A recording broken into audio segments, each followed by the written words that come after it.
오늘 말씀의 내용은 요셉이 정말 하나님의 섭리와 하나님의 인도하심 속에서 이집트의 총리의 자리까지 올라갑니다. 그런데 그 요셉이라는 인생을 보게 되면 참 인생에 흉년이 많이 있었습니다. 인생에 기근이 많이 있었습니다. 큰 웅덩이에 거기에 던져지지요. 그렇게 하고는 또 거기서 살아나서 짐짝처럼 물건처럼 이집트에 팔려가지요. 또 이집트에 팔려와서는 누명을 쓰고 또 감옥에 들어가지요. 2년 동안 정말 거기서 사람의 눈으로 보게 되면은 전혀 형통하지가 않아요. 그런데 성경은 계속해서 요셉의 인생의 흉년, 인생의 기근이 들 때마다 하나님께서 함께 하셨으므로 형통하였다. 찬송의 후렴처럼 매 순간순간 인생의 흉년이 올 때 하나님께서 여호와 하나님께서 함께 하심으로 형통하였다. 계속 그 이야기를 계속 반복해 가고 나가고 있습니다. 오늘 우리가 찬양을 했는데 찬양 가운데 3절에 보면 장미꽃 감사 그 장미의 가시도 감사. 장미꽃만 감사한 것이 아니고요. 그 장미 그 가지에 있는 가시까지 주신 것도 너무나 감사하다는 표현이에요. 이 가사가 얼마나 감사한지요. 여러분, 가시는요 장미에게 꼭 필요한 겁니다. 왜 장미에 가시가 필요하냐면 병충들이 올라오는 것을 막아준대요. 가시가. 그것만이 아니고요,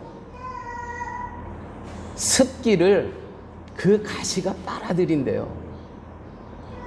그것만이 아니고요, 이 가시가 이 나무의 체온을 조절해 준대요.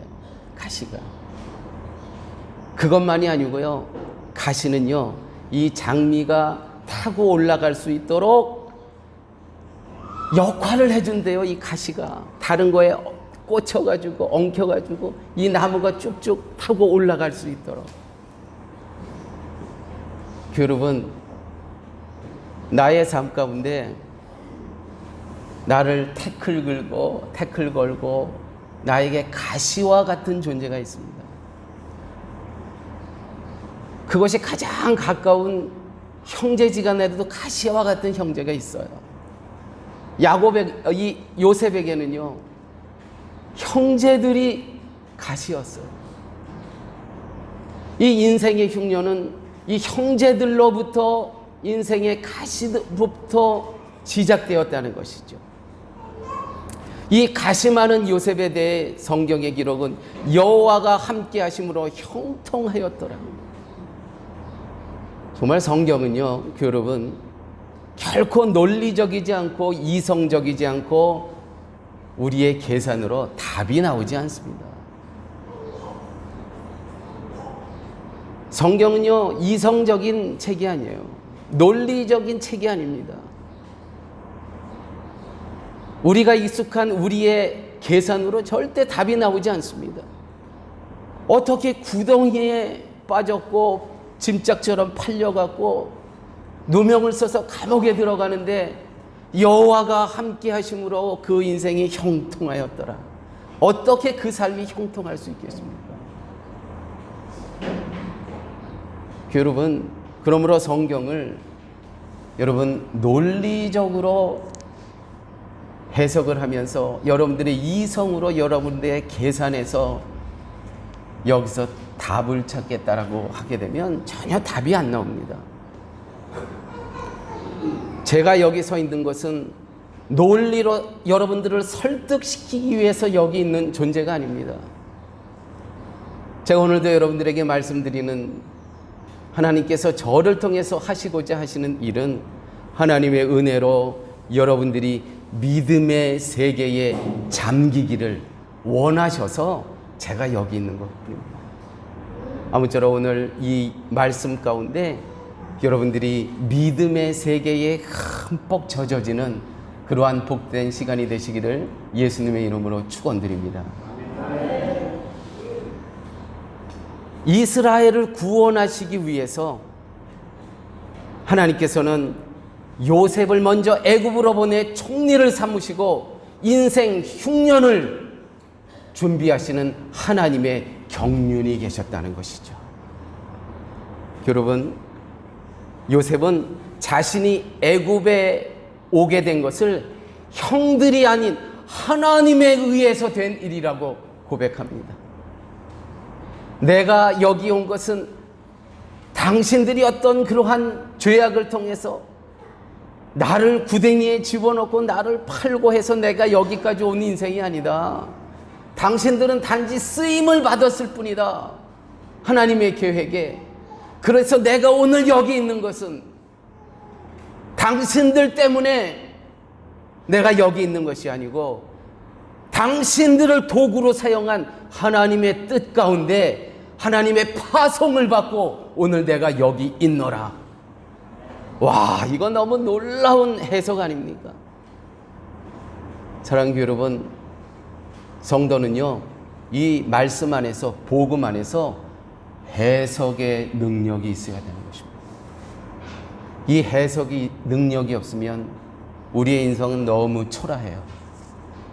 너무 부족해요. 다른 사람들 보여서 어떻게 나에게 이런 일이 이렇게 빨리 얘기할 수가 없는 거예요. 내 왜 팔자가 이러냐? 아니, 세상에 그렇게 많은 나라들이 있는데 아니, 나는 재수도 없지. 내가 왜 이 땅에 와 있는가? 이게 세상의 해석이고요. 복음 안에서의 해석은 하나님께서 나를 보내셨습니다. 이번 주에 제가 청년 시절에 섬겼던 그 교회에 같이 섬겼던, 다들 보니까 72년도에서 한 77년도 그 사이에 왔던 친구들이 15명이 미국과 또 호주 또 브라질 이런 데서 15명이나 왔어요. 그래서 그러니까 40년 이상이 지난 다음에 이 연합교회라는 그 모교회를 찾아온 겁니다. 홈커밍 데이를 해가지고. 참 귀하더라고요. 저도 그것을 보면서 우리가 2년 있으면 40주년 아닙니까? 사랑의 교회.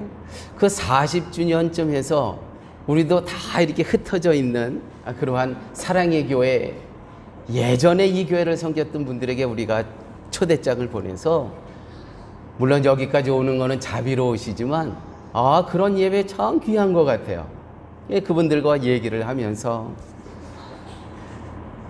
이런 이야기를 하더라고요. 그때 70년 초반 중반에 여기서 살아갈 때 부모님들이 말씀을 못 하잖아요. 에스파뇰을 못 하시잖아요. 그래서 다 와서 학교들을 못 다녔어요. 데스펜사 하는데 제일 앞장서고, 또 그 중고등학교 때 우리도 다 이 짐 이거 멜빵 메고 밴드 나갔거든요. 저도 밴드 출신입니다.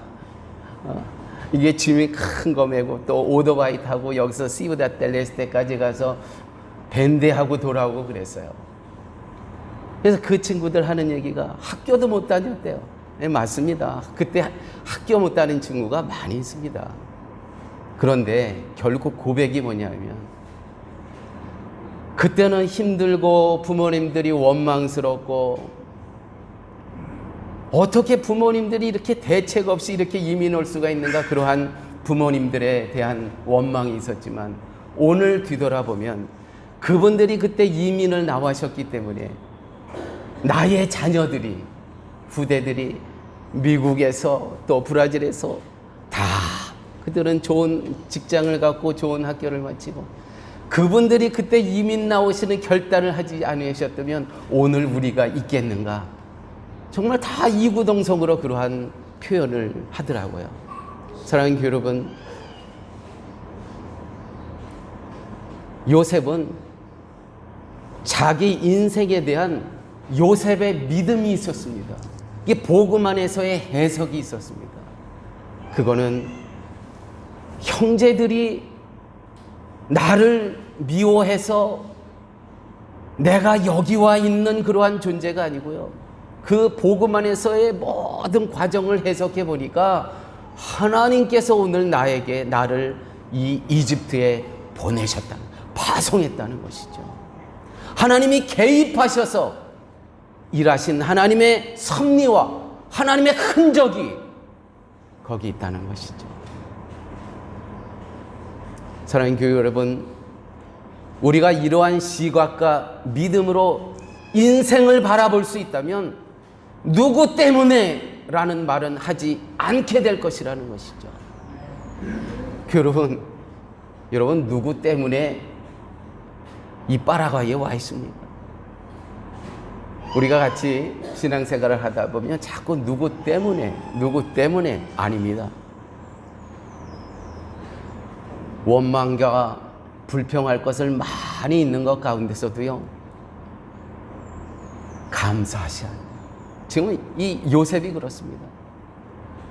놀라운 것은 감사가 우리의 입에서 감사가 나오면 감사는 감사를 생산한다.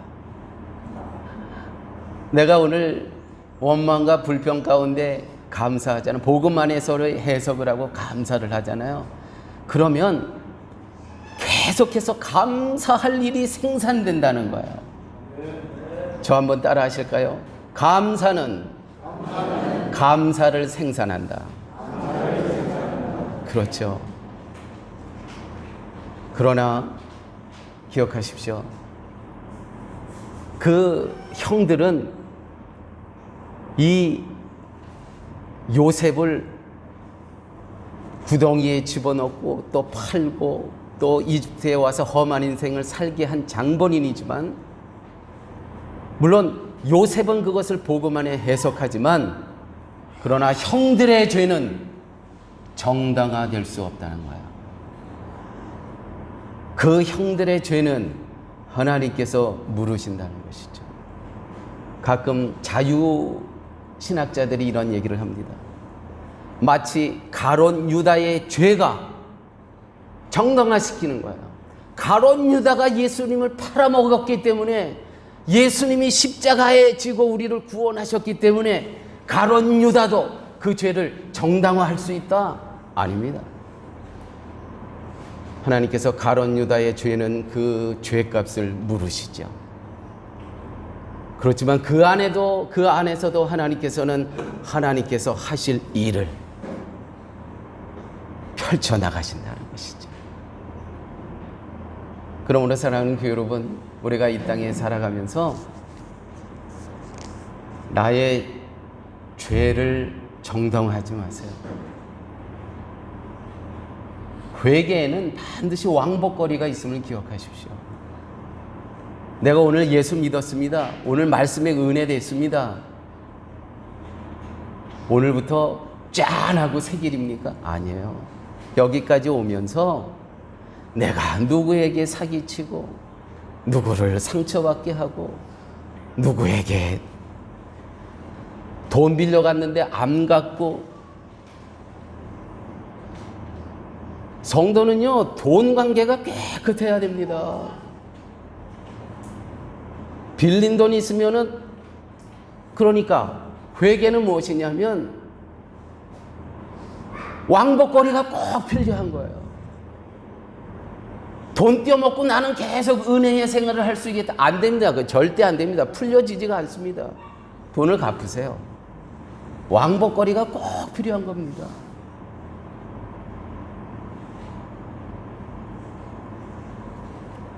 사랑하는 여러분, 이 요셉이라는 인물, 오늘 이 인물 가운데 보게 되면 참 놀라워요.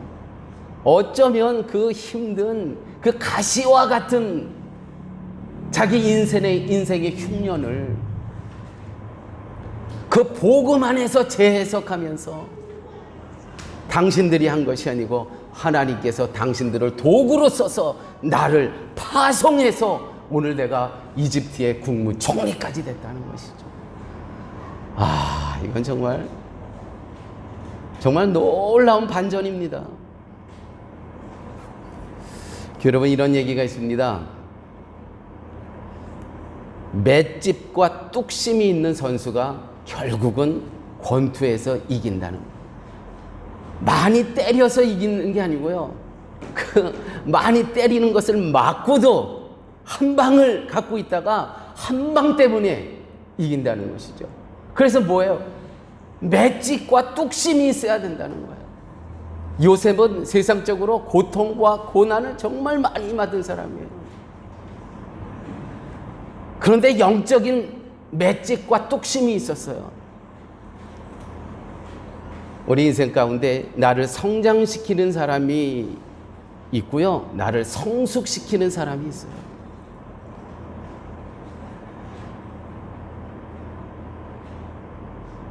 그 사람이 가시와 같으면은요, 그 가시와 같은 사람이 나를 힘들게 한다 그래서 여러분들 너무 그렇게 여러분들의 감정을 노출하지 마세요. 잽 한 방 한 방 잽 맞았다고 그 잽 맞는 것 때문에 순간순간 반응하지 마세요. 약점을 노출하지 마십시오. 잽 몇 방 맞았다고 죽겠다, 힘들다 하면 사단이 계속 건드립니다. 그 사람을 통해서. 요셉을 보세요. 전혀 반응하지 않습니다. 그래 하는 얘기 있죠. 지져라, 기차는 간다. 그렇게 하면 됩니다. 이 목회를 하다 보면 쭉 그 목표를 향해 가는데 뭐 여기서도 이 소리 들리고 저기서도 이 소리 들리고 그래요. 그럼에도 가는 겁니다. 그럼에도. 제가 한 목회를 하면서 20년 전에 제가 목회를 이렇게 하고 있으면서 어느 날 지금의 이 모습으로 딱 이렇게 머리를 쳤어요. 그동안 이렇게 저도 옛날에는 머리가 있었거든요. 머리카락이. 제가 장발릴 때도 있었어요. 정말. 근데 어느 날 제가 목회 가운데 이렇게 하고 교회를 딱 나타났어요. 거기다가 수염까지 길렀습니다. 수염까지 기르고 이렇게 딱 나타났어요. 한쪽에서는 목사님 멋있다 그러고 한쪽에서는 목사가 중이냐 왜 그렇게 하고 왔냐. 그때 안식년 끝나고 제가 이렇게 하고 딱 나타났거든요. 교회가 막 이 얘기 저 얘기. 제가 뜻한 바가 있어서 깎은 거였거든요. 그래서 그때 이제 안식년 마치고 돌아가면서 그 20년 전이에요. 내가 은퇴하기 전까지는, 정년되기 전까지는 내가 이 모습을 유지하겠다라는 그러한 나름대로의 그 감동이 있어서 지금도 유지하고 있는데, 그래도 이게 뭐 구원하고 관계가 있습니까? 여러분 구원받는데 제 머리 스타일하고 무슨 관계가 있어요? 그럼 그냥 놔두세요. 이 목사 편하게 하게. 네. 여러분, 그렇습니다. 여러분, 그 복음 안에서 살아가게 되는데, 그 복음 안에서 살아갈 때 옆에서 태클도 들어옵니다. 또 잽도 계속 맞을 거예요. 일일이 다 반응하지 마십시오. 그거 죽는 거 아닙니다. 요셉은 그러한 삶을 살았다는 것이죠. 오늘 말씀 가운데 창세기 45장 4절에서 6절 말씀입니다. 창세기 45장 4절에서 이렇게 기록되어 있죠. 하나님이 생명을 구원하시려고 나를 당신들 앞에 앞서 보내셨나이다. 하나님이 생명을 구원하시려고, 생명을 구원하시라고. 여러분, 우리가 살아가면서 어떤 순간에도요, 되어지는 모든 일의 주어는 하나님이어야 됩니다. 하나님이 생명을 구원하시려고 나를 여기 보냈다. 하나님이 내 삶의 주어가 돼야 돼요. 하나님이 내 삶의 주관자가 되셔야 돼요. 한 요셉은 그 언어 자체가, 문장 자체가 자기가 한 거 하나도 없어요. 당신들이 한 것도 아무것도 없어요. 나한테 미안해하지 말라는 거야. 하나님이 하셨다는 거야. 하나님. 저는 사랑의 교회 성도들의 언어가 늘 하나님이 그 언어의 주어가 되시기를 예수님의 이름으로 축원드립니다.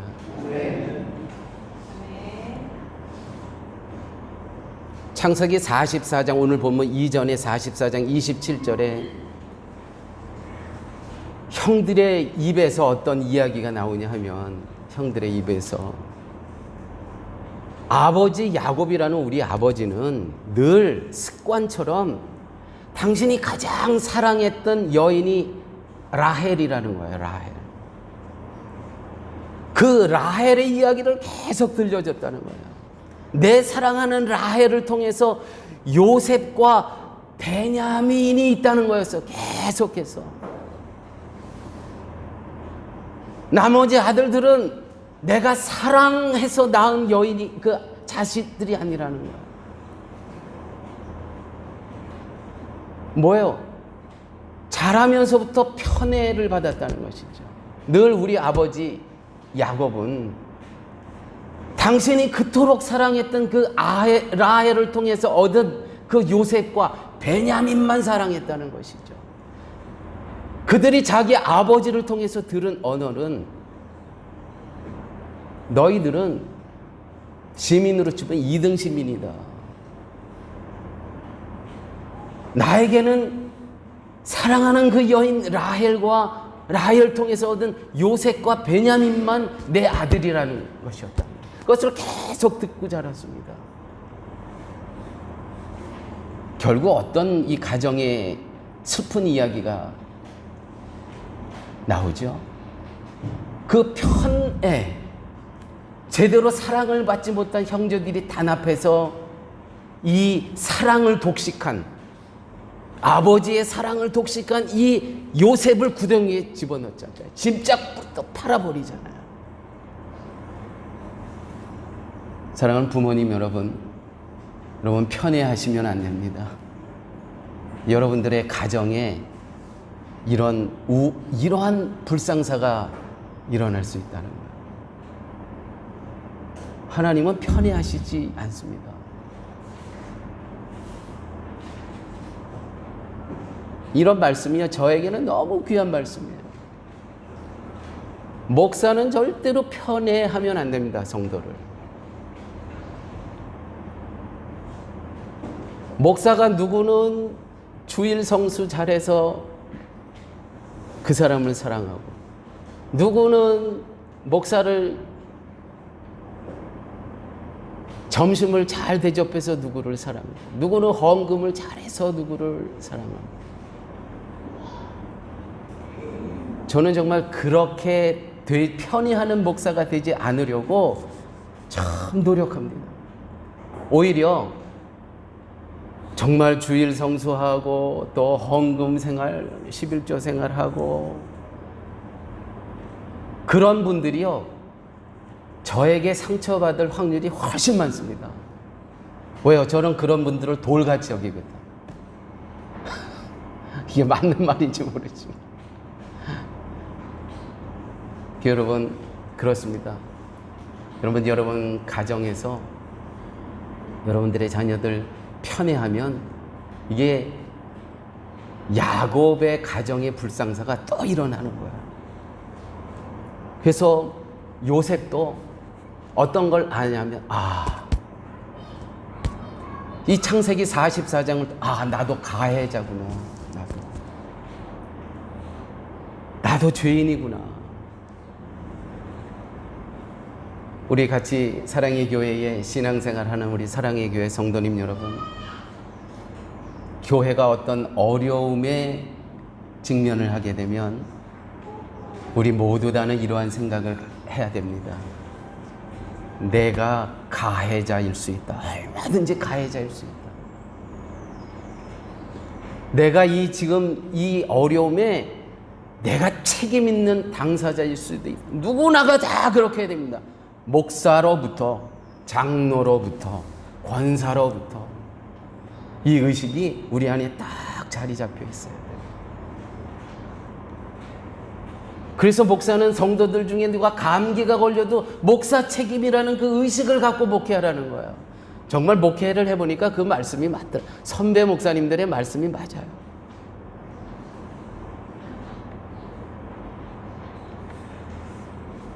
오늘 말씀 가운데 하나님이 생명을 구원하시려고, 하나님이 생명을 누구의 생명? 작게는 야곱의 가족이죠. 야곱의 아버지와 그 아들들의 그 후손들이지만 크게는 이스라엘의 생명을 구원하시고요. 이스라엘의 생명을 구원하시는 자, 이 요셉을 먼저 이집트에 그렇게 집작처럼 팔려갔다는 것이죠. 사랑하는 여러분, 하나님의 모든 역사는 생명 구원함에 있는 것입니다. 하나님께서는 요셉을 누구도 머리카락 하나 건드리지 못하게 생명 싸개로 싸셔서 2년 동안 감옥에 넣으셔서 보호하셨어요. 그 안에서. 와, 정말 이 생명을 보호하는 가장 완전한 장소가 어디입니까? 감옥이에요. 감옥. 미국의 감옥은요, 제가 잘 아는 성도님의 자녀가 이 권총, 이 총기 사건에 연루가 돼서 감옥에 들어갔어요. 감옥에. 근데 감옥에 들어가기 전에 병이 얼마나 많았는지 몰라요. 근데 미국의 감옥에 들어가면 처음에 신체 검사를 쫙 합니다. 신체 검사를 쫙 해서 모든 병을요, 그 감옥에 있는 동안에 정상적인 한 사람으로 여기고 완전히 다 의료 혜택을 다 해줍니다. 돈 받고? 아니에요. 무료로. 그래서 병든 사람은 감옥에 가야 돼요. 거기 가면 완전 깨끗해 해갖고 나옵니다. 아, 참. 여러분, 바로 이 요셉이 가장 안전한 곳에 누구도 해코지 하나는 감옥에 딱 들어가 있는 거예요. 그 보호하심을 받는다는 것이죠. 사랑하는 여러분, 그러므로 우리가 신앙생활하면서 어떤 때 예기치 않을 때에 감옥에 들어갈 수 있어요. 감옥에. 그거 안 들어가려고 발버둥 치지 마시고요. 그냥 들어가세요. 들어가세요. 거기가 가장 안전한 곳이라니까. 거기가. 제가 한번 말씀해 드렸잖아요. 제가 일주일 유치장에 들어가 있었다고. 일주일. 유치장에 들어가 있으니까 그때 배운 그 일주일 동안의 경험이 파라과이 살아가는데 얼마나 큰 유익이 되고 도움이 되는지 모릅니다. 배우는 게 많이 있습니다. 사랑하는 여러분, 그러므로 인류의 역사는 하나님의 구원의 역사입니다. 그러므로 살면 살아서 할 것이 있고요, 성도는 죽으면 죽어서 갈 것이 있는 거예요. 오늘 이게 얼마나 복된 인생입니까? 살아서는 살아있기 때문에 복음 안에서 할 일이 있는 거예요. 오늘 죽으면 죽어서 갈 곳이 있잖아요, 우리에게. 할렐루야. 그러므로 여러분의 직장은 어떤 곳이어야 됩니까? 여러분들의 일터는 어떤 곳이어야 됩니까? 여러분들의 사업장은 어떤 곳이어야 됩니까? 생명을 구원하는 곳이어야 됩니다. 하나님이 생명을 구원하시려고 나를 이집트에 보냈어요. 하나님께서 여러분들에게 맡겨주신 직원들을 생명을 구원하시고자 여러분들의 직장과 일터와 사업장을 하나님께서 파송해 주셨다. 여러분들이 사업장이 그런 곳이 되는 거야. 내가 무슨 계획을 세우고 내가 누구의 조언을 들여서 여러분 지금 디스펜서 하시고 여러분들은 옷가게 하시고 공장을 하시고 아니에요. 우리들의 성경의 해석의 능력은 뭐냐면 그 지금 나하고 같이 일하는 그 종업원들을 생명을 구원하시고자 하나님께서 그 사업장과 일터와 그 현장에 나를 파송해 주셨다는 것입니다. 아멘. 그러므로 여러분 이와 같은 말씀하지 마세요. 이 원수 같은 집구석, 이 지옥이야 우리 집에 들어가기만 하면. 원수 같은 직장 아니에요. 생명을 구원하시려고. 이 시각이 열려지지 않을 때 재수가 없어서 팔자가 기구해서 팔려오고 끌려온 그러한 존재가 되는 거야. 여러분 행여라도 내가 어쩌다가 이 사랑의 교회에 내가 오늘 여기 있는가. 혹시 그렇게 생각하는 인간 여기 있습니까? 아니에요. 하나님께서 이와 같은 때에 여러분들을 쓰시고자 파송하셨다는 것입니다. 파송.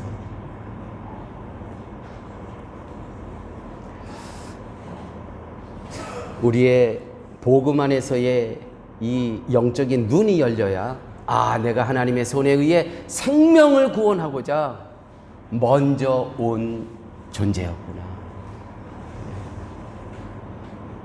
이 보냄을 받았다는 인식.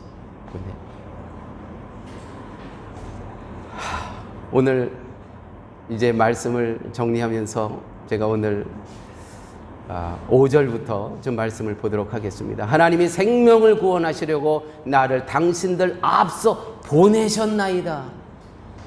이 땅에 2년 동안 흉년이 들었으나 아직 5년은 기경도 못하고 추수도 못할지라 하나님이 큰 구원으로 당신들의 생명을 보존하고 당신들의 후손을 세상에 두시려고 나를 당신들 앞서 보내셨나이다. 8절 그런즉 나를 이리로 보낸 이는 당신들이 아니요 하나님이시니라. 아멘.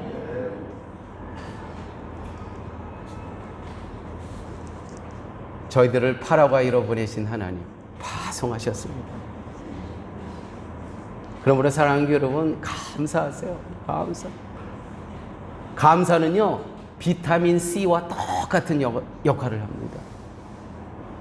비타민 C 하루에 6,000mg을 계속 복용하시면 안 걸린답니다.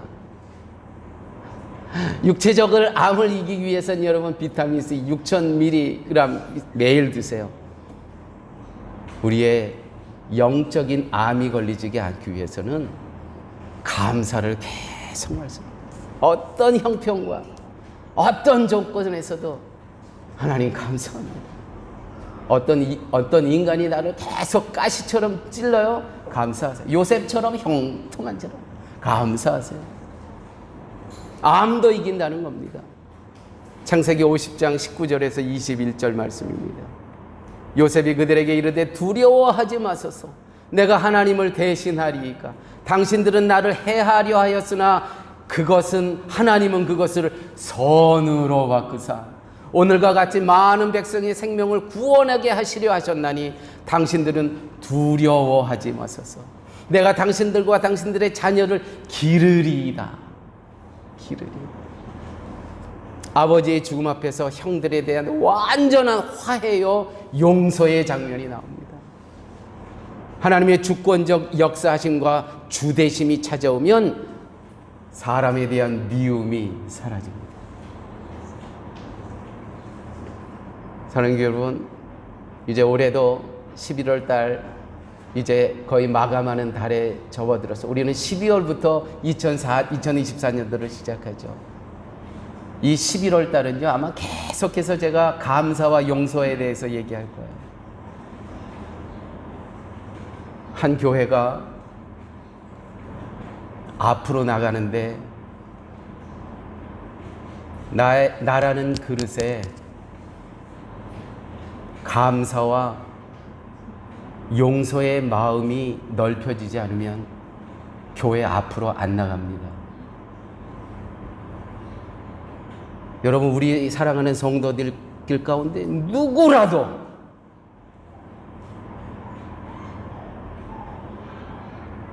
그분에 대한 부정적인 이야기 우리 멈춰야 됩니다. 다 멈추세요. 그 사람이 나의 가시이기 때문에 감사를 해야 된다. 왜요? 감사의 4가지 역할 말씀드렸잖아요. 그 가시를 통해서 이 장미가 올라갈 수가 있대요. 그 가시가 습도를 조절해 준대요. 그 가시가 체온을 조절해 준대요. 사랑하는 성도 여러분, 우리 이제 2023년들을 마감하고 2024년을 좋아하면서